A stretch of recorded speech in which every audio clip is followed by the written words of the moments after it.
סליחה, זה לא מה שהזמנתי.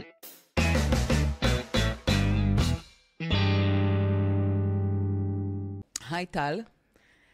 תזכירי לי. לימור. אנחנו בעוד פרק בונד. בפודקאסט, סליחה. ג'יימס בונד. רייך, כן גברת. אפשר להתחיל פרק כמו שצריך? רגע, תן לי לעשות את הפתיח.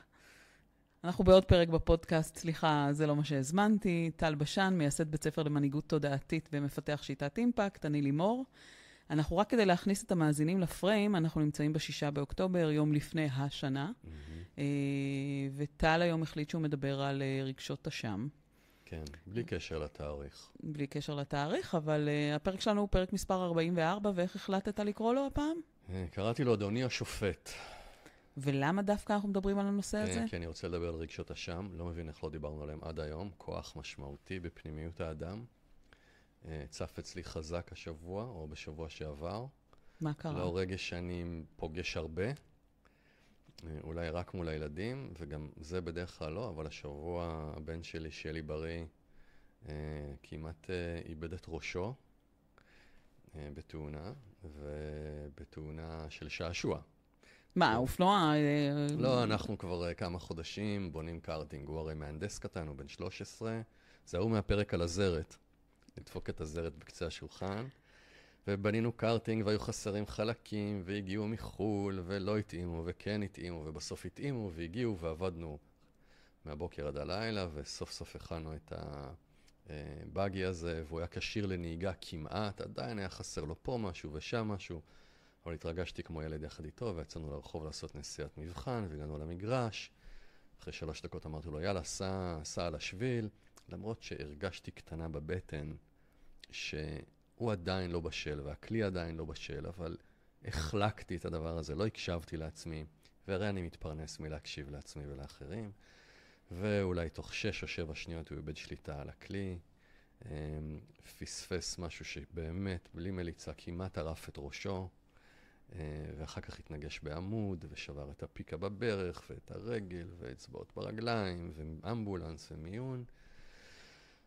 ובאופן לא מודע, כנראה שקלטתי שהוא כמעט מת לי, וזה באמת מאוד מאוד השפיע עליי, ואחר כך בבית חולים מאוד כעסתי על עצמי, שוואלה נתתי לו לעשות משהו, למרות שהרגשתי שהתנאים לא הבשילו. הוא היה עייף, הכלי לא היה עד הסוף, הוא לא היה בשל לצאת לשביל, הרבה דברים היו שם, ואני השתקתי אותם כי רציתי לשמח אותו, וכי גם אני התלהבתי כמו ילד, אז משם נולד הרעיון הזה של רגשות אשם. אני רוצה להחזיר אותך לפרק 2, כי בפרק השני סיפרת על ילד שרוכב על אופניים, ולא להגיד לו, תיזהר אתה תיפול, לא להעיר דיברנו על מה שמואר צומח, אמרת לא להעיר על התוצאה הפחות רצויה.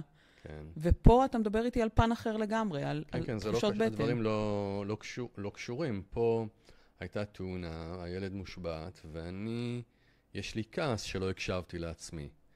ובסוף, העובדה שלא הקשבתי לעצמי גרמה לזה שטנטן נפצע, פציעה לא פשוטה. אז 2 דברים שונים. אני לא אמרתי לו, תיזהר שלא תיפול, והוא ראה נפילה בעיני רוחו, ואחר כך נפל, אלא פשוט לא הייתי קשוב. כשדיברתי על זה עם מעיין אשתי, אז כן, כל הדיאלוג הזה של רגשות אשם הוא דבר מאוד מאוד דומיננטי אצל אנשים, אנחנו פוגשים את זה הרבה מאוד. אני חושב שלא העליתי את זה, כי אצלי באופן אישי זה לא רגש מאוד מאוד דומיננטי בחיים, אבל אני כן, יש לי תודה לאל דברים אחרים, ואז כשזה עלה, אמרתי, טוב, חייבים לדבר על זה, כי היה לי לילה שלהם בבית חולים, שלא לומר 2, להגות בזה. אז משם נולד הפרק הזה. וצריך לראות מה עושים עם הדבר הזה. מצד אחד צריך רגע, ואני ארצה שתשאלי אותי הרבה שאלות פה אני לא יודעת, אני אשתדל. אוקיי, כשנגיע לרגע. אז קודם כל, אני בטוח שכל מי שמאזין לנו מכיר את תחושת האשמה מול הילדים, מול ההורים, מול השכנים, מול עצמנו, ההלקאה העצמית הזאת. זה דבר מאוד מאוד קדום. אני חושב זה התחיל כבר בבראשית, אולי פרק ב' או ג' לא ממש ממש בהתחלה, כשהאדם וחווה נוגסים בתפוח, אז בהתחלה יש להם בושה, כי הם מגלים בעזרת עץ הדעת טוב ורע, הם מבינים שהם עירומים, ואלוהים מחפש אותם והם מסתתרים, וישנה בושה. בושה שלא יראו אותי במערומיי, אבל אחר כך מיד שהוא פונה לאדם, יש אשמה על זה שעשיתי משהו בניגוד לציווי האלוהי. ואני חושב שפה זה ממש ממש מתחיל, וכשהוא מגיע לאישה, אז היא אומרת, הנחש יישאני, כלומר מגלגלת את האשמה למישהו אחר, וזה בעצם החטא, כמו שאני מבין אותו, החטא הקדמון, שאני לא לוקח אחריות על המציאות שבראתי, אני מאשים את הנחש, והגבר אומר, האישה שכנעה אותי, וכל אחד מגלגל את האשמה החוצה. זה המיקוד השליטה הראשון שיש באנושות, לפחות ברמה הזו המתועדת, וכל אחד עושה את זה כדי לא לצאת השם, ושם אנחנו מתחילים ומגורשים מגן עדן, וכל הברדק שלנו, ובעצב תלדי בנים, ואתה תעבוד את האדמה, והוא יזכון על גרו. בקיצור, כל הקטסטרופות מתחילות שם, בזה שלא הקשבנו לציווי גבוה יותר. אחר כך אנחנו נראה שהציווי הזה הופך להיות לציווי חברתי, לציווי של ההורים, וזה עבר טרנספורמציה במהלך כל השנים האלה. אבל עדיין, אני חושב שבן אדם מתחיל להרגיש השם, קודם כל, שהוא בוגד במרכאות בציווי גבוה יותר ממנו. ציווי הזה יכול להיות מה שהחברה מצפה ממנו, ציווי יכול להיות מה ההורים שלו אמרו שנכון או לא נכון, ציווי גבוה ממנו יכול להיות מוסר, ציווי גבוה ממנו יכול להיות ערכים, כלומר, אם אני לא פועל בהלימה עם הערכים שהפנמתי, המוסר שמקיף אותי, הציווי האלוהי, המסורת, התרבות, ההורים שלי, מתעוררים ברגשות אשם. אני לא אמור להיות אבא כזה, אני אמור להיות אבא אחר, אני אמור להיות יותר זהיר. עכשיו, כמו שאת יודעת, אני לא יונק מהספרות המקצועית, כי אין לי את היכולת הזו לשבת וללמוד ככה. כלומר, זה לא שאני רואה בזה חוזקה שלי, אני פשוט נשבר אחרי חצי עמוד. אבל כן, כשמסתכלים על פרויד ומסתכלים על ניטשה, אז ניטשה אומר, וואלה, את האלימות שלא נותנים לאדם להוציא החוצה, אם הוא היה נווד, שהיה רוצח, גונב, אונס, עושה מה שבא לו, כי אין מוסכמות, מכיוון שהחברה לא מאפשרת לו לעשות את הדבר הזה, אז הוא מפנה את האלימות הזו פנימה. עכשיו הוא כועס על עצמו, שונא את עצמו, אלים על עצמו, כלומר, האנרגיה הזו צריכה ללכת לאנשהו, אם היא לא יכולה ללכת החוצה, היא תלך פנימה, ופרויד מסתכל על זה במקום הזה, שבא ואומר, יש חברה, שאם כל אחד יעשה מה שהוא רוצה, יהיה פה כאוס, אנחנו מביאים את האגו שמדכא את העיד הזה, הוא מתווך בינינו לבין החברה, ומשם יש ערכים ומוסר ותרבות ודת וכל הדברים האלה, ככל שבן אדם יותר סוגר את עצמו, הוא חבר יותר טוב בחברה. אם הוא עושה את זה יותר מדי, כלומר לא מביע את כל התאוות האלה שלו, את כל העיד הזה שלו, אם הוא סוגר את זה יותר מדי, הוא נהיה נוירוטי. אם הוא עושה את זה בצורה מאוזנת, אז הוא מאזן בין היצרים שלו, לבין השאיפה שלו להיות חלק מהחברה. אני חושב שהיה לנו משהו על זה בפרק על האגו. על האגו טריפ שעשינו. אז זה ככה קצת overview, כלומר, כל מי שיש לו רגשות אשם ידע שאדם וחווה היו הראשונים, ואם הוא בן אדם, אז זה בסדר שהוא חווה את זה, אנחנו לא... זה בעברה בין דורית. אפרופו התפוח לא נפל פה רחוק מהעץ. כל מי שמרגיש רגשות אשם, ידע שהדבר הזה קיים. אז עכשיו השאלה היא מה הערך לדבר על זה ומה אני יכול להביא. אז המחשבות שלי היו כאלו. מה היו המחשבות שלי? קודם כל אני רוצה להראות איך רגשות אשם יכולים להוות מצדה לילד, ומתוך המצדה הזו עשויות להתפתח אסטרטגיות מאוד מאוד בעייתיות. אוקיי? אז בואו ניתן 3 דוגמאות שנזכרתי בהן לפני שהתחלנו להקליט, ומשם נסביר מה עושים עם זה. דוגמה אחת ראשונה היא על ילדה שציפו שהיא תהיה אחרי 4 בנות, שהיא תהיה בן. ושקלו לעשות הפלה, כי גילו שהיא לא בן, ובסוף החליטו להוליד אותה בעולם, אבל היא נולדה בת יפהפייה, מהממת, נשית, אבל עם רגשות אשמה על כך שהיא לא הבן שציפו שהיא תהיה. והמסר הזה הוא עבר לה ברמה כזו או אחרת, ומכיוון שהיא הרגישה אשמה שהיא לא מספקת את הסחורה, היא התחילה להילחם באופן קבוע בנשיות שלה. וניסתה בעצם למכור להורים שלה, הנה, אני אומנם בת, אבל אני מאוד מאוד בן. הנה, תראו כמה אני קשוחה, הנה, תראו כמה אני גברית, הנה, תראו כמה אני לא מתגנדרת, אבל האמת שבטבע האמיתי, בעומק שלה, יש נשיות מאוד מאוד חזקה. איפה הרגשות אשמה פה? הרגשות אשם זה שאבא שלי ואימא שלי רצו סוף סוף בן. ואני באתי בת. ורצו להפיל אותי, וזה הסיפורים ששמעתי. אבל בסוף החליטו להשאיר אותי למרות שאני בת. אז אני אשמה על עצם הטבע הנשי שלי. אני לא סיפקתי את הסחורה. הייתי אמורה לספק בן, וסיפקתי בת.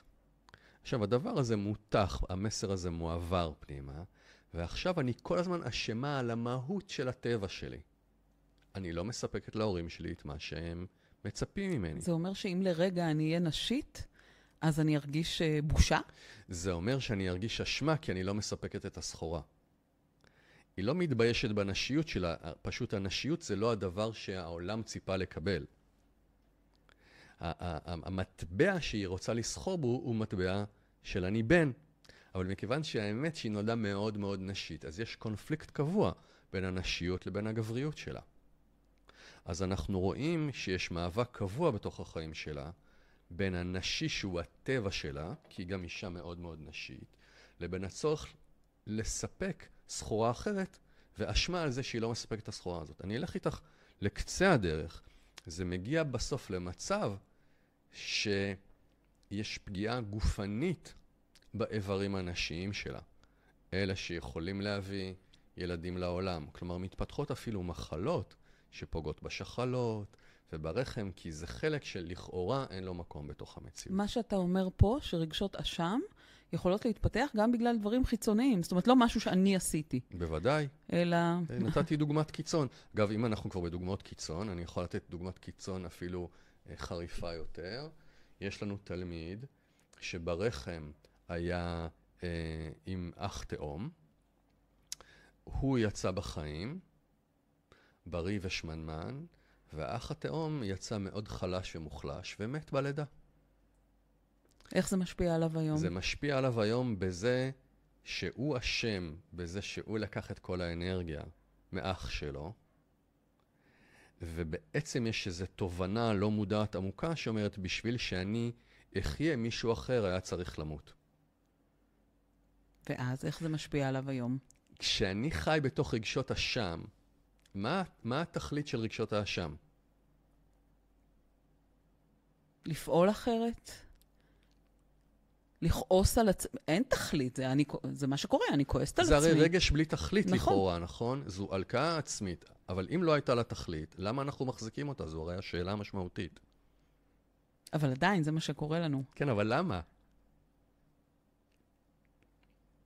הייתי אומרת שזה משהו קדום, אתה יודע, אתה דיברת על אדם וחווה. רגשות אשם הם תמיד על מה שהיה, נכון? על מה שעשיתי, על איך שהתנהגתי, הייתי פויה. הנה, אני דאגתי שהאח שלי ימות. אני אכלתי לו את האוכל ברחם, ועכשיו בגללי הוא מת. אני חיה כי הרגתי מישהו. עכשיו רגשות האשם רוצים לתקן את העוול המקורי. אומרים שנית, איך אני מתקן את הנזק שעשיתי? התגרשנו, עשיתי נזק לילדים, אין להם את המשפחה שהם חלמו עליה. איך אני מתקן את זה? מפצה את הילדים בכסף. אז התפקיד של הרגשות אשם הוא לייצר פיצוי על העוול המקורי. איך אותה דוגמה פיצתה על זה שאח שלו... היא אמרה, אם אני בשביל לחיות הרגתי מישהו אחר, אז כל החיים שלה עכשיו היא מבטלת את עצמה לגמרי כדי שמישהו אחר יוכל לחיות ולהרגיש טוב עם עצמו. אז הוא נכנס למערכת יחסים זוגית, ובמערכת היחסים הזוגית הוא מבטל את עצמו כל הזמן כדי שבת הזוג שלו תוכל לפרוח. כי זה או-או, זו משוואה של או-או. אני ברור? אתה מאוד ברור. דוגמאות קיצון. אתה נותן לי באמת דוגמאות קיצון. השאלה, אם יש דוגמה שהיא משהו שאני עשיתי, ואז אני מרגיש... אני אתן, אבל דווקא אני הולך דווקא מהמקומות הלא מודעים, כדי לראות עד כמה הדבר הזה מייצר אסטרטגיה. הגבר הזה מייצר אסטרטגיה של ביטול מוחלט בתוך מערכות יחסים זוגיות, כי רק כשאני מבטל את עצמי לגמרי, אני פותר את החטא הקדמון של הרג האח התאום שלי. זה מעוות במרכאות לגמרי, אבל תראי כמה הכוח הזה דרמטי. חי חיים שלמים של ביטול. וכמובן שמערכות היחסים לא מחזיקות מעמד, כי אם אני מתבטל באופן קבוע ונרמס באופן קבוע בקשר, כדי שהוא לא יישבר, אז ברור שהוא נשבר. בואו ניתן עוד דוגמה. זו דוגמה מאוד מאוד מעניינת. יש לנו ילדה שהולכת עם אמא שלה למכולת ביום אחד, והחנווני נקרא לו, או אנחנו מדברים הרבה שנים אחורה, הילדה הזאת היום בוא נגיד שהיא בת 55. המוכר שואל את האמא מה קורה עם החוב. והאמא ממלמלת משהו שאבא יסדר את החוב, אבל הילדה מבינה שזה שקר. היא מופתעת מזה שיש חוב, היא יודעת שאין מי שיחסה את החוב, היא קולטת שהבית בבעיה גדולה, והיא מחליטה בעצמה לחסות את החוב הזה. ואז היא הולכת ועובדת באיזה מקום, וגם במכולת הזו, ולאט לאט מחזירה את החוב בהיחווה, כדי שהבושה והסכנה על הבית ייעלמו. עד לפה בסדר? ואז היא הולכת באחד החגים, עם האבא ועם האח, לבית כנסת ביום כיפור, ובכניסה לפני הסליחות, האבא תופס אותה לרגע ואומר לך, תדעי לך שכשהילדה נותנת לאבא, הילדה בוכה והאבא בוכה.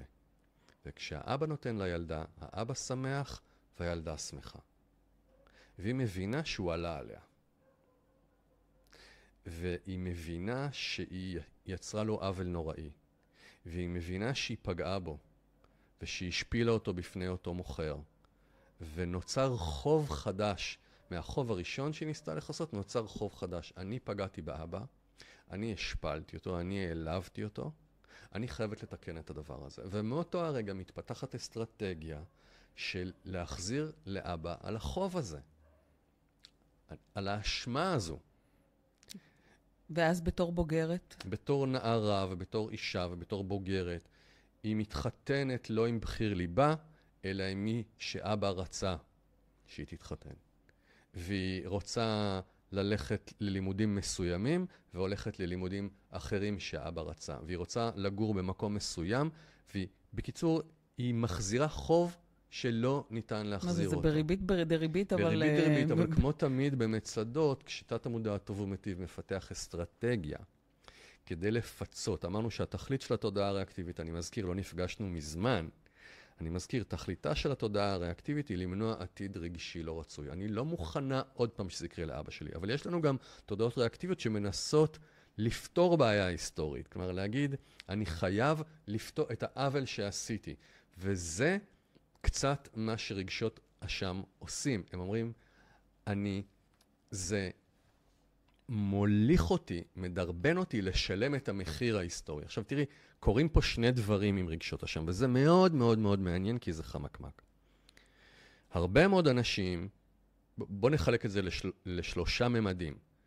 יש לנו את הממד הזה הלא מודע, שיש לי רגש אשמה היסטורי, כמו בסיפור של הלידה, כמו בסיפור של הבת שנולדת, הבן שנולד בת לצורך העניין, והדוגמה הזאת עם הבית כנסת. ואז רגשות האשמה מובילים אותי לאסטרטגיות שאני בכלל לא ער עליהן, הן מתגלות פה בסדנה, והיא מבינה למה היא לא יכולה להביא ילדים לעולם, והיא מבינה למה היא הופכת להיות אישה שמושפלת על ידי הבן זוג שלה, כבר בלבלתי פה את כל המינים, כי אני מערבב את הדמויות כדי שזה לא יזכיר במי מדובר, מבין שהאסטרטגיה הזו של הריצוי גרמה לא עולה לחיות חיים לא עולה. כלומר, שהיא חיה חיים שלא מתאימים לה. אז זה ציר אחד. רגשות אשמה אחרים, וזה בעיניי המקום הבעייתי גם, שבן אדם יש לו רגשות אשם על מה שהוא עשה, אבל הוא לא משתנה. כלומר, הוא רק מרגיש אשמה. איזה מטומטם אני, איזה מטומטמת אני, לא נתתי לידים את מה שצריך, לא זה, ואני רק מרגיש אשמה. עכשיו, זה מאוד מעניין, כי אני מרגיש רע עם עצמי, עשיתי פעולה לא בסדר, אני לא מתקן אותה, אני לא משתנה, אני גם לא לוקח עליה אחריות, ואז אנחנו שואלים, וזה שאלתי אותך מקודם, מה הערך בזה שיש לי רגשות אשמה?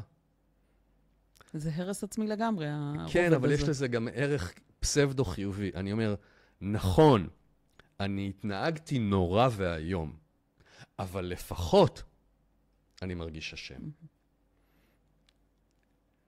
זאת אומרת, יש איזה איזון פנימי בבלנס, בדיסוננס הקוגניטיבי. כן, אני הייתי פויה, אבל תראה כמה אני כועס עליי. כמה אני סובלת, ואז הסבל שלי זה התשלום שלי על זה. נכון, נכון, זה דרך לא מודעת, ילדותית אולי.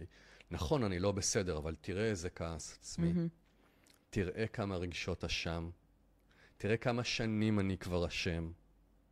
וזה מקום מדהים להבין רגע, אני חושב שגם אם המאזינים תהיה להם את התובנה הזו, מכל הפרק הזה, שבא ואומר שרגשות אשם לעתים כל התכלית שלהם, היא לאזן את הסיסטם. פגעתי בחוץ, הייתי לא בסדר, על פי המוסר, הערכים, לא הייתי אבא שאני רוצה להיות, לא הבעל שאני רוצה להיות, לא הנכד שאני רוצה להיות, לא טיפלתי בסבא, בסבתא או whatever, בגדתי, אבל תראה כמה אני מרגיש לא בסדר.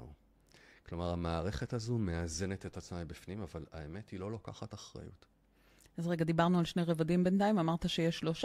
רובד ראשון שאנחנו, לדעתי, אי אפשר להגיע לבד אליו בלי סדנה. נכון. זה באמת מה שקרה לנו, מה שאנחנו סוחבים מילדות. רובד השני, זה איזשהו סוג של אני מעניש את עצמי בזה שאני מרגיש רע, אבל לא עושה עם זה כלום. מה הרובד השלישי? הרובד השלישי הוא הרובד שמניע אותי לפעולה, אבל היא גם ריאקטיבית. כלומר, זה כבר יותר מודע, אבל זה עדיין לא מהשורשים הנכונים. נגיד לצורך העניין שאני פירקתי עכשיו את הבית, אמרתי, אין לי, לימור ואני בקשר, כבר 20 שנה, אין אהבה, החלטתי לפרק את הבית. ואני מרגיש השם שלקחתי לילדים שלי, את הפנטזיה של הבית השלם. ושהם עכשיו אין להם אבא ואמא, והם נאלצו לעבור ככה וככה וככה וככה. ועכשיו אני מרגיש שהילדים שלי כועסים עליי. ומתוך הכעס הזה אני לא מוכן להרגיש את האשמה הזו. כי מאשימים אותי. אני גם מאשים את עצמי אל מול המציאות שאני הרסתי, אל מול הערכים שלי, אל מול האמונות שלי, אל מול הקהילה שלי, התרבות שלי, הדת שלי, ההורים שלי, כל הקולות המופנמים האלה. אני מרגיש אשם, אבל אני בעיקר מרגיש אשם, או גם מרגיש אשם, לא כך משנה האחוזים של הדבר הזה, אל מול מי שפגעתי בו, וזה הילדים. ועכשיו מה שאני עושה, אני מנסה לפצות אותם על הנזק, כלומר מתוך רגשות האשם, אני עושה overdoing. ואני מפסיק, אני ברור? בטח. אוקיי, כי את לא מהנהנת, לימור, היה תקופה שהיית מהנהנת פה. כי זה באמת, זו דוגמה מצוינת, כי זה קורה להמון הורים שמתגרשים. ואז מה שקורה, זה שבעצם הפעולה הריאקטיבית שלי, התכלית שלה היא לא להרגיש אשם. היא לא להיטיב עם הילדים. וזו הריאקציה שלי. ועכשיו אני נותן לילדים שלי, לצורך העניין, את הממתקים שהם רוצים, או לא אומר להם לא, או לא שם להם גבולות, כי אני לא מוכן שימשיכו לחשוב שאני רע, או שאני ההורה הרע. והילדים משחקים עליהם מניפולציות, ואנחנו רואים, למשל, ילדים שאין להם כבר גבולות מההורה שמרגיש אשם, הם משחקים בהם, אנחנו אומרים שההורה יונק את הפעולות שלו מתוך הפחד, פחד לחוש אשמה, וזה רק הולך ומדרדר את הקשר, ואנחנו רואים הורים גרושים שלא מסוגלים לשים גבול לילדים, כי אומרים, גם ככה עשיתי לו מספיק נזק, אז לפחות עכשיו אני אפצה על זה. וכשההורה נכנס לאסטרטגיה של פיצוי, אז הוא איבד את הילד והוא איבד את ההורה. וכמובן שילד נעשה יותר מריר, יותר מרדן, יותר תובעני, יותר פוגעני, יותר חצוף, יותר כפוי טובה, ואני, הפחד שלי מעמיק, כי אני מרגיש עוד יותר לא בסדר, I'm losing my ground, את הסנטר שלי עוד יותר, וזהו, וזה קטסטרופה, הדבר הזה. אז אני חוזרת שוב לשלושת הרבדים, ויש את הרובד הראשון שהוא לא מודע, אני פועל מתוך תת מודע של מה המצדה שאני סוחבת אותה איתי. הדבר השני הוא שזה לא מוביל לפעולה, אלא רק לתחושה מאוד מאוד רעה. הדבר השלישי... תחושה רעה, שאני אומר, כן, אני לא בסדר, אבל לפחות אני מרגיש נורא. לפחות אני סובל. כן, זה חשוב להבין, אני חושב שרוב האנשים שם. והדבר השלישי הוא שאתה אומר, אוקיי, אני מודע לזה שאני הרסתי, אני מרגיש רגשות אשמה, ואני פועל מתוך פחד, ואני מגיב למציאות, אני לא... זאת אומרת, הכל מאוד ריאקטיבי. כלומר, רגשות האשמה זורקים אותי לאנרגיה ריאקטיבית, ואמרנו שתודעה ריאקטיבית, שהטרגדיה שלה שהיא תמיד בוראת את הדבר שהיא מנסה למנוע. כלומר, אם אני מתחיל להיכנס לנתינה מתוך זה שאני מפחד שילדים שלי מרגישים לא טוב, ואני מרגיש השם שאני הורה פויה, בסוף אני אצא רואה עוד יותר פויה והכל יתפרק לי ויחזור אליי. אז מה שאתה אומר לי, שבכל השלושה רבדים האלו שציינת, כן. אין לנו שום דבר שהוא בורא מציאות. הכל... לא, הכל בורא מציאות, רק שזה בורא מציאות בצורה ריאקטיבית. נכון, אז מה שאתה אומר בעצם שמרגשות אשמה שום טוב לא יכול לצמוח? אני אומר תראי, אם מסתכלים בעיני החברה, אז רגשות אשם, ככל שאנשים יפנימו את המודל החברתי, את המודל התרבותי, את הערכים, את המוסר, את הדת, את ה-do's and don'ts, אני אזרח יותר מופתי ונדרש פחות כוח כדי לשמר אותי בתוך החברה. זה לא דבר רע.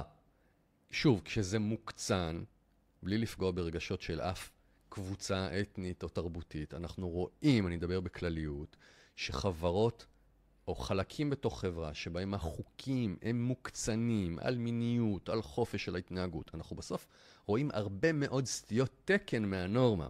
נראה, אולי אני טועה, אני לא טועה, אבל אני פשוט רואה את זה פה בכיתה. נראה יותר פגיעות מיניות בחברות שיש איסורים וטאבו מיני אלים. אתה תראה שבסוף זה מתפוצץ איפשהו. מישהו שהיצריות והיצירתיות שלו לא יכולים לבוא לידי ביטוי, הוא פוגע או בעצמו או בסביבה. בסוף אין מה לעשות, הבן אדם הוא איזה בלנס של הדברים האלה. זה יוצא יותר במחשכים. כן, או במחלות, או באלימות, או במרתף. אסור לי לבטא מיניות נורמטיבית בחוץ, אני אשים ביריות אדומות ושוט במרתף. Not that there's anything wrong with that, אבל את מבינה רגע מה אני אומר במקום הזה. אז יש לזה ערך. אבל יש בזה גם כוחות פוגעניים. אז החברה זקוקה לזה, כי אחרת היינו אונסים, גונבים, רוצחים וכו'. אבל אם אני טבוע כל הזמן ברגשות האשם שלי, אז אנחנו בבעיה. אוקיי? ועכשיו השאלה היא, כאילו, מה הערך של הפרק הזה? זהו, אני הולכת לשיעורי בית, או אולי מוקדם מדי, אבל once אני כבר בתוך הרגשות, אגב, מותר להגיד רגשות אשמה, רגשות אשם, הכל בסדר, בדקתי את זה לפני. once אני כבר בתוך זה, איך אני יכולה לתעל את זה למשהו שהוא לא ריאקטיבי? איך אני יכולה לעשות עם זה משהו טוב, או שזהו, משם לא יכול לצמוח טוב אישי? חברתי אולי כן, אישי לא. זה כמו בהרבה מאוד דברים. אנחנו פה מטיפים לדבר שאנחנו קוראים לו מיקוד שליטה פנימי, ולעבוד מבפנים החוצה, ואנחנו קוראים לזה בידוהב, ועושים איזה סיסו ושימחו, ואומרים לא, תעבוד מבפנים החוצה ולא מבחוץ פנימה, ועושים פה שיעורים שלמים על הדבר הזה. אבל אנחנו גם באים ואומרים, תקשיב, אם מישהו מאוד מאוד פגע בך או העליב אותך, מותר לך רגע לכעוס, מותר לך להיות בקורבנות, מותר לך להיות בהאשמה. But then what? זאת אומרת, אין לנו בעיה עקרונית עם זה שהעולם מפעיל אותנו רגשית. השאלה, האם אני מחזיק את הדבר הזה עכשיו עד יום מותי, או שבאיזשהו שלב אני ממיר את הכעס והקורבנות ממקום של האשמה צופת פני עבר לאחריות צופת פני עתיד. זה בעצם הסיפור. אני לא חושב שאפשר להיפטר לגמרי מרגשות אשם. יבוא הרגע שבו אתה אומר, יא אללה, לא הייתי בסדר. איך הזנחתי את הילדים ולא שמתי לב שהוא דיסלקט, והנה עכשיו אין לו פתאום בגרויות. איך לא שמתי לב שהילד לא מסתדר בבית ספר ומציקים לו, ופתאום אני רואה את זה. איך לא דאגתי שלטנטן בזה יהיו את ההגנות הזה? הרי אני ידעתי שצריך הגנות. אבל טל, אתה לא יכול לשנות את העבר. מה שאתה מספר לי פה זה הכל אשמה שהיא תלויה בעבר. נכון, אז כל הסיפור זה שאנחנו אומרים בסדר, יש רגשות אשם, צריך להבין, רגשות אשם תמיד צופי פני עבר. האשמה תמיד על מה שהיה, אוקיי? ואנחנו מאשימים את האני על מה שהיה. וכשאני מאשים את האני על מה שהיה בפני עבר, זה מהות הקורבנות. נפלתי קורבן למי שהייתי, ואין לי מה לעשות עם זה. מבינה? איך אני יוצאת מזה? תראה, שאלנו בקבוצת פייסבוק שלנו, סליחה, זה לא מה שהזמנתי, סוף סוף ידעת מראש את הנושא של הפרק, ושאלנו, וכל השאלות היו על יחסי הורים ילדים. אז אני רוצה שנלך לדוגמה השלישית, כי היא באמת נפוצה, שדיברת על האבא שמתגרש, ומפציץ את הילדים שלו בסוני פלייסטיישן וכו' כדי לחפות על הרגשות אשמה שלו. מה הוא יכול לעשות שהוא לא יהיה ריאקטיבי? השאלה תמיד בין תודעה ריאקטיבית לתודעה פרואקטיבית. הקו המבדיל הוא ברור. תודעה ריאקטיבית עוסקת במה אני לא רוצה שיקרה, או במה אני לא רוצה להיות, אני לא רוצה שהילדים יכעסו עליי יותר. או במה שאני לא רוצה לפגוש. זו תודעה ריאקטיבית. מה אני לא מעוניין לפגוש. אוקיי? תודעה ריאקטיבית, אמרנו, יש טרגדיה לתודעה הריאקטיבית. היא תמיד בוראת את הדבר אותו היא מנסה למנוע. אני לא רוצה שהילדים יכעסו עליי יותר, נכון, והם כועסים עליי. נכון. אני לא רוצה להרגיש אשם, ורק יוצא יותר אשם. אני לא רוצה שהטראומה ההיסטורית תנהל להם את העתיד, אז הטראומה ההיסטורית מנהלת להם את העתיד.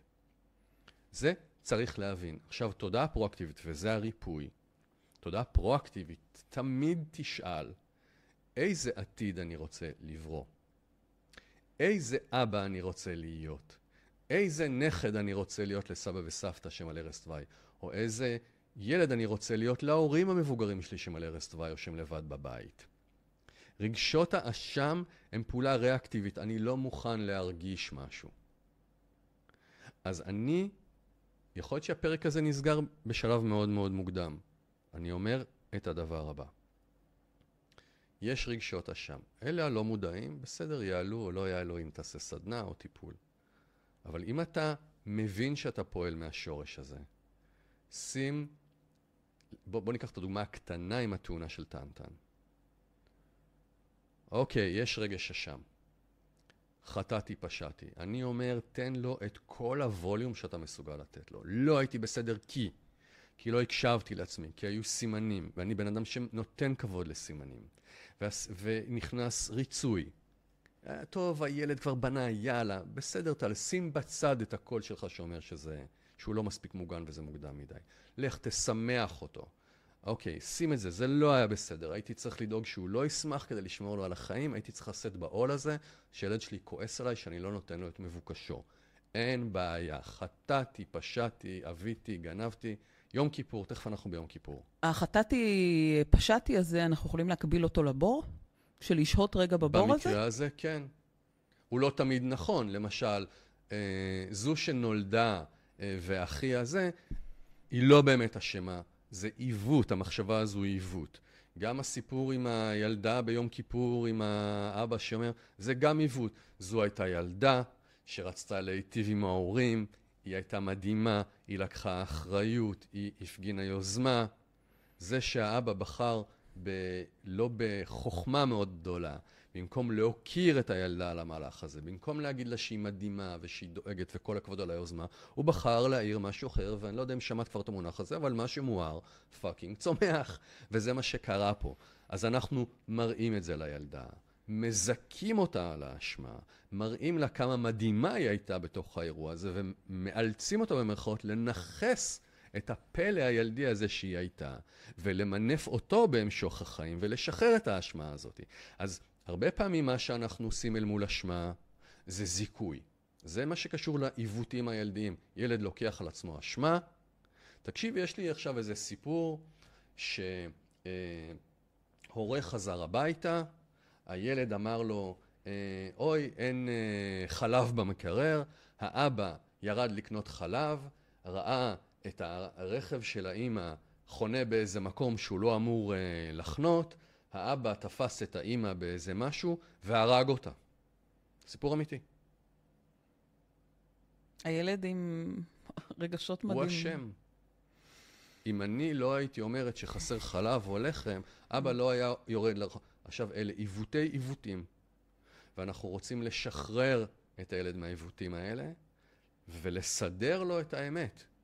שאם היינו מסתכלים על זה במקום יותר גבוה, הילד בסך הכל גילה אחריות. הוא אמר, חסר חלב או לחם או בשר. או הוא ניסה לחסות את החוב. איזה תושייה, איזה ילד עם אחריות. אז זה קשור לעיוותים. אם באמת יש אשמה, כמו במקרה הזה שלי עם הילד, אז אני אומר, בוא נצעק אותה, נמלא אותה. אין בעיה. אני מאוד בעד הדבר הזה. זה כמו בן אדם שלא מעז להתאבל חלילה על קבר של מישהו, והוא ממתן את עצמו במין אשכנזיות כזו. בגלל זה אני מאוד אוהב במרכאות, או חושב שזה המקוננות המרוקאית הזו, הפלג שלך. זה באמת כמו שצריך, זה מאוד סליחה על זה, זה מאוד בריא, כי הכל יוצא החוצה. אז אני רגע לטובת המאזינים חוזרת על מה שאמרת. אם רגשות האשמה שלי הם באמת ממשהו שעשיתי ולא חשבתי מלכתחילה, ואני באמת מרגיש אשם, אז כן, לשהות בבור הזה, להגיד וואלה, איך עשיתי את זה וזה וזה, כן. להיות בתהליך הזה. אבל בכל הכוח. בכל הכוח. אבל אם זה משהו שלא היה בתחום אחריותי, ובאמת אין שום סיבה נראית לעין שאני אקח את האחריות עליי, אז להתחיל את התהליך עם זיכוי עצמי. זיכוי עצמי. לא עם רגשות כן. שוואי... והדרך לזיכוי עצמי הרבה מאוד פעמים, היא נשענת על הרעיון הזה של הורה מיטיב. זאת אומרת, אם הייתה דמות אלוהית, אמא אלוהית, אבא אלוהי, כמו שפעם ציטטנו פה את, תכף אני זוכר את מי, שאמרה להסתכל עליך לא בעיני השכנים, אלא בעיני האינסוף. את זלדה. אם היו מסתכלים על הילדה הזו בעיני האינסוף, והיו רואים אותה מחזירה את החוב בסוד מאחורי ההורים, היו נוזפים בה? או שהיו רואים את הלב והכוונות שלה, ומאירים על זה? וזה תהליך ריפוי שאנחנו רוצים לעשות. אז התהליך הראשון, השלב הראשון בתהליך, זה שהמאזין יושב וחושב ואומר, מגדיר את האשמה הזאת, האם זה היה באחריותי או לא באחריותי. ואם זה לא באחריותי, אז זיכוי. זיכוי עמוק, מי כן באמת הייתי שם. תראי, גם אני יכול בסיפור של טעם לעשות זיכוי. כן, אני רציתי לשמח את הילד, וזה בסדר, גם אני הייתי קצת ילדי, כי בניתי איתו את הקארטינג הזה חודשיים, ווואלה, יש בי עדיין ילד, ויש בי גם חוסר אחריות, והכל בסדר. אבל האמת שלא על זה אני כועס על זה שאני כמי שמורגל מאוד מאוד להקשיב לקולות שעולים בו, אם זה היה קורה לי בכיתה, היה ניואנס כזה, אני הייתי תופס את זה עם המלטאות ולא מרפא, הייתי אומר לתלמיד, לא, מה עלה עכשיו? אבל ויתרתי לעצמי, והאשמה שלי זה שאני, שכל כך מיומן בלהקשיב לקולות שלי, לא עשיתי את זה. אז זה האשמה. עכשיו, בואו נהפוך את התקליט, כי 100% שהיינו קצת בבור. למה עשינו את זה? כי אנחנו מקוננת מרוקאית, שמבינה שצריך לפגוש את הרגש ולבטא אותו במלוא העוצמה, אחרת זה נתקע בתוך הגוף וממשיך לייצר נזקים שנים קדימה. ועכשיו אנחנו מבינים שאשמה, אגב, גם האשמה תמיד צופת פני עבר. כלומר, היא תמיד עוסקת במה שקרה. וכשאנחנו רוצים לעבור למיקוד שיטה פנימי ולהתעסק באחריות, שזה הפוך מהאשמה, אנחנו חייבים לשנות גם את המיקום שלנו לציר הזמן. כי אחריות היא תמיד צופת פני עתיד. וזה בעצם מה שאני מצפה שיקרה מאנשים שספוגים בהאשמה עצמית כבר הרבה מאוד זמן. אגב, גם בהאשמה שלכם אולי זה פרק אחר. זה לא פרק אחר, כי יש לי על זה שאלה בסוף. בסוף אני סיימתי עם האפיזודה הזו עם טנטן. הוא נפצע, תודה לאל, הוא בסדר, הוא יצא מזה, הוא למד שגם הוא שביר כמו כל בן אדם אחר, ואולי זה יקל לנו קצת עם כל הפיצוצים והפצצות והמכניקות שהוא בונה, כי הוא עכשיו ישמור על עצמו, ויש לנו גם רווח בתוך הדבר הזה. עכשיו השאלה הפרואקטיבית היא תמיד מי אני רוצה להיות. איזה תוצאה אני רוצה להשיג. ועל זה אני מעוניין לקחת אחריות. כלומר, אם האשמה אינה, אם אני אעשה משפט ארוך, אם האשמה צופת פני העבר אינה מומרת לאחריות צופת פני עתיד, אז היא רק נטל על הנשמה. אין בה ערך, היא או תקועה בהתניה היסטורית, או בסך הכל עושה הלקאה עצמית כדי פגעתי, אבל לפחות אני מרגיש חרה, כי הנה אני שונא את עצמי. הדרך היחידה להתקדם מרגשות אשם זה לראות איפה אני נמצא על ציר הזמן. ופה תמיד בפשטות יש שתי שאלות. אחת, מה למדתי ואני רוצה לעשות אחרת? במקרה הזה, אני יודע שאני רוצה ללמוד להיות יותר יסודי ולדאוג שהברקסים יהיו עד הסוף ולמגן את הילד שלי ולא לחפף בפינות. והאחריות השנייה שאני לוקח, המחויבות השנייה שלי אליי, היא להקשיב לסימנים האלה, גם כשזה לא רק ביני לבין עצמי או ביני לבין התלמידים שלי, גם כשאני גורם תחושה לא נינוחה על הילדים שלי, גם כשאני מרגיש שזה יפגע לצורך העניין בזרימה של מישהו, ואני צריך לשאת את זה שכועסים עליי באותו רגע. זה השיעור שלי. מי שלא התמיר את רגשות האשם צופה פני עבר לאחריות צופת פני עתיד, פשוט נשאר תקוע באותה הנקודה. נראה לי שאני את הנאום שלי סיימתי. את העתיד שאתה רוצה לברוא. כן. האם הוא רק עבורך או גם עבור הילד שלך? האם עבר לך בראש אחרי שעשית לעצמך, שהית בבור, הבנת מה למדת, מה אתה רוצה לגבי עצמך, האם גם חשבת על טנטן? איזה ילד אתה רוצה לברוא בעקבות מה שקרה? בוודאי, גם ליונתן פה יש את השאלה, מה יש לו ללמוד? ללמוד שהוא יודע שהוא היה עייף מדי. כשהוא יצא, היינו סחוטים, 12 בלילה. הוא יודע שחיפפנו בכמה מיני מקומות. הברקס לא היה פיקס עד הסוף. הוא מבין שהוא צריך להתנהל אחרת, יש לו אחריות. אבל בוא רגע נשאר דווקא, מכיוון שהיונתנים של העולם, בני ה-13, עדיין לא מאזינים לפודקאסט. לא, אני שאלתי, האם זה גרם לך כאבא לחשוב על איזה עתיד אתה רוצה לברוא ליונתן? כן, ברגע שאני יוצא מהקורבנות שלי ומהאשמה, אז אני גם יכול להתפנות מי אני רוצה להיות, מה יש ליונתן ללמוד. כי כשאני לוקח את כל האשמה עליי, אני משחרר לגמרי את הילד שלי מהאחריות. עכשיו בוא ניתן דוגמה, דווקא הדוגמה של הגירושים נראית לי נהדרת, אוקיי? כן, כולם פוגשים אותה. כולם, כן, אנחנו פה לא יודע מה הממוצע. בסוף יש לי רגשות אשם, כי פירקתי את הבית, אולי זה אפילו בגללי פירקנו את הבית, אוקיי? אני לא יודע. 100%, לא רוצה להרגיש אשם, לא... אבל מה אני כן רוצה? איזה אבא אני רוצה להיות לילד שלי? מה מהטבע שלי אני רוצה לבטא? איזה הורה אני רוצה להיות? איזה השפעה אני רוצה לייצר לילד שלי?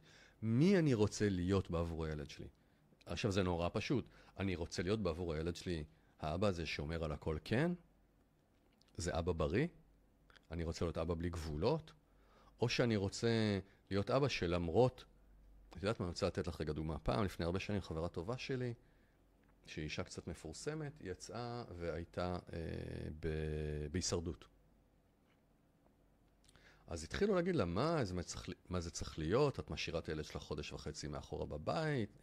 ניגנו לה על רגשותיה שם.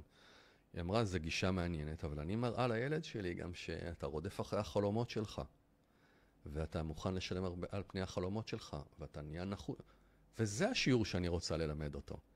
אז לכל דבר יש מה אתה בוחר לראות מתוכו. ואני אומר, במקום הזה, לשאול רגע, אוקיי, התגרשנו, אז יכול להיות שהתגרשנו, ולימדתי את הילד שלי, שאיפה שלא טוב לך, אתה הולך.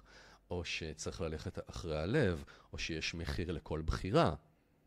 או שגם אחרי ששוברים משהו, אפשר להתחיל מההתחלה. והשבירה יכולה להוביל לזה שעכשיו אני בונה משהו יותר טוב, יותר נאמן לעצמי. אם שברתי, אז מה, אני עכשיו עוד פחות נאמן לעצמי? אז בזוגיות שלי אני יותר נאמן לעצמי, אבל בהורות שלי אני פחות נאמן לעצמי. יש כאילו איזה בלנס, טוב, עשיתי לעצמי משהו טוב, אז אני חייב לשלם במקום של ההורות. כי אני לקחתי לעצמי ופגעתי עם הילדים, אז אני אשם, אז צריך לנגוס בי באיזה ביס. את מבינה? כאילו, ההוגה עכשיו, אני נהנה ממנה, אז אני אקריב חלק ממנה. לא. זו לא אנרגיה טובה, זו אנרגיה שהשורש שלה הוא פחד. פחד.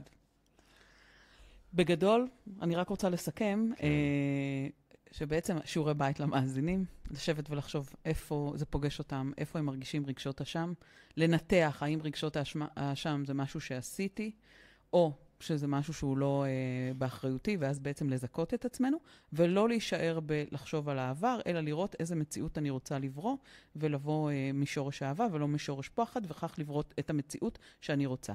יכולנו לסגור את זה פה, אבל יש לי עוד שאלה שמעניינת אותי, וגם רמזת על זה במהלך הפרק. ניגנו לי רגשות אשמה. כן. כשאני נמצאת במצב של רגשות אשמה, חופשי יכולים לנצל את זה. נכון. בטח ובטח בין הורים גרושים, בטח אתה עזבת עכשיו את הבית, אז אתה יותר עכשיו תתייחס לילדים. אתה זה שתצא מהעבודה כל פעם שהילד חולה להוציא אותו. זאת אומרת, לנגן על הרגשות האלה זה משהו שהוא מאוד קל. איך אני עכשיו, בתור לימור, מתמודדת עם הדבר הזה? כי לא מספיק שאני מרגישה רע עם זה, מישהו חיצוני עדיין בא ומנצל את זה. נכון, אנחנו הפולנים, אנחנו הפכנו את זה לאסטרטגיית השפעה מרכזית, אני לא אומר את זה בכלל בהומור. לא. אוי, איזה יום היה לי, כמה עומס היה לי, כמה קשה, אכלו לי, שתו לי, בלו לי, ודרך זה אני גורמת לך להרגיש לא בסדר, ובגלל זה אתה עכשיו תתחשב בי. זאת אומרת, זה באמת דבר אמיתי. אנחנו שוב אומרים, מערכת היחסים שיש לי מהעולם, הנה השתקפות מוחלטת של מערכת היחסים שיש לי עם עצמי. אם יש לי סדק של אשמה, העולם ייכנס בסדק הזה, ירחיב את הסדק הזה, עד שהוא ישבור את הסלע. התפקיד שלנו זה לא להדוף את העולם. מי שיש לו רגשות אשם, חייב לסגור את הסדק הזה. זה קשור. אני כן יכול לתת כן, רגעים יותר בריאים שלי עם הילדים שלי, שאני יכול עכשיו לשים להם איזה גבול מאוד מאוד חריף, ואני יכול גם להגיד לילדים את זה, אני שם את מאחורי הקלעים מעל הקלעים, אני אומר לו, תקשיב, יכול להיות שאתה מאוד מאוד כועס עליי עכשיו, אולי אתה אפילו שונא אותי על מה שאמרתי, אני מבין את זה, אבל אני מספיק אוהב אותך בשביל לספוג את הדבר הזה, וזה לא יזיז אותי מילימטר ממה שאמרתי לך. אני נזכרת במה שאמרת באחת הסדנאות, מישהי באמת שאלה אותך על הילד, איך עכשיו היא תוציא אותו מהמחשב, הוא כל כך נהנה מזה, אמרת לה, תבואי זכאית, ואז אף אחד לא יוכל להאשים אותך. חד משמעית. וזה משפט שנחרט לי בראש. חד משמעית. תראי, כשאומרים חוסך שבטו שונא בנו, לא צריך לקחת את זה עכשיו לשבט הזה, דמוי מקל, שאני מכה את הילד שלי. ומי שלא מכה את הילד שלו שונא אותו. אבל מי שלא שם גבול לילד שלו, כי לא נעים לו, כי קשה לו להרגיש לו בסדר, כי לא באמת חושב על הילד שלו, חושב על עצמו, ופועל מתוך תפיסת האני שלו והשבריריות שלו. ואני מסכים, חוסך שבטו שונא בנו, במובן הזה, שמי שבאמת אוהב את האנשים שנמצאים מולו, חייב לאמת אותם עם האמת, גם אם האמת גורמת לו אי נוחות מאוד מאוד, לא עצמו לאי נוחות מאוד גדולה. והסדק הזה צריך להיסגר. זה מאוד מתחבר. זאת אומרת, מה שאתה אומר לי כרגע על דרך ההתמודדות הזו, שהסדק הזה צריך להיסגר, זה מתחיל מזה שאתה אומר, קודם כל, או שתזכו את עצמכם, או שתשהו בתוך הבור הזה. רק משם אני יכולה לצאת זכאית. כן, אני גם במקרה הזה, אמרתי ליונתן, אני מרגיש אשם, ואמרתי לו, כי לא הקשבתי, כי קיצרנו תהליכים, כי לא הקשבתי לעצמי, כי קיצרנו תהליכים, כי רציתי לשמח אותך, ואני למדתי שהדבר הזה לא יקרה יותר. כלומר, הרבה פעמים רגשות אשם הם מאחורי מסך. אני לא משתף, כי אני הרי רוצה למחוק את רגשות האשם. אני לא מוכן שבן אדם יראה את זה. מה שעשיתי, שמתי את זה בחוץ. ברגע שאתה שם את זה בחוץ, זאת אומרת שאתה מקבל את זה, ברגע שאתה מקבל את זה, אי אפשר, it cannot be used against you. זה עוד דרך לקבל את הבור. אנחנו אמרנו, קבלה המלאה של הבור מבטלת את הבור. אמרנו, אם אני גיי ואני בתוך הארון, יש סדק, ניתן לפגוע בי. אם אני גיי ואני מחוץ לארון ואני מקבל את זה, לא ניתן לפגוע בי. אז אם יש לי רגשות אשם, אני שם אותם, הם לגיטימיים, אני מקבל אותם, ואני גם יודע לאן לוקח את זה קדימה, נגמר הסיפור. אז לצורך העניין, אם אני עכשיו עשיתי גירושים, התגרשתי, ויש רגשות אשם, ואני מתחיל לראות שזה, יש בי סדק, וילדים נכנסים בסדק, ואני מתחיל לראות את הנזקים בקשר, יכול להיות שהפעולה מול הילדים היא להגיד, אוקיי, חטאתי, פשעתי, אני באמת מרגיש אשם, זה פגע בכם, אבל זה מה שהיה. ואני בחרתי במחיר לזה, וזה לא הולך להכתיב את העתיד שלי, ואתם לא תיכנסו בסדק הזה, כי הסדק הזה סגור, ואני עכשיו אבא שלכם, ותעשו את מה שאני אומר לכם.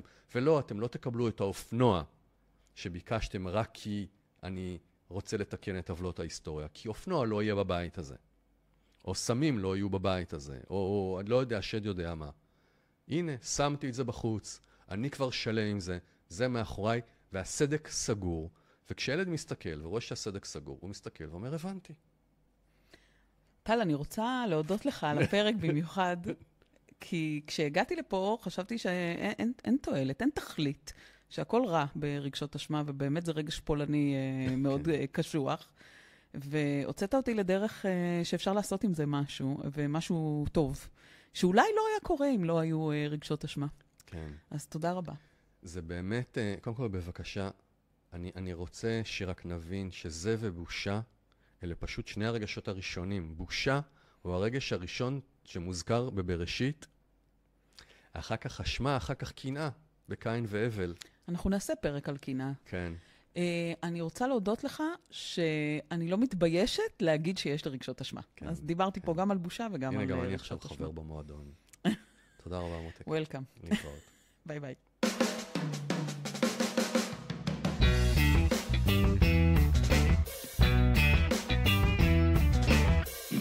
סליחה, זה לא מה שהזמנתי.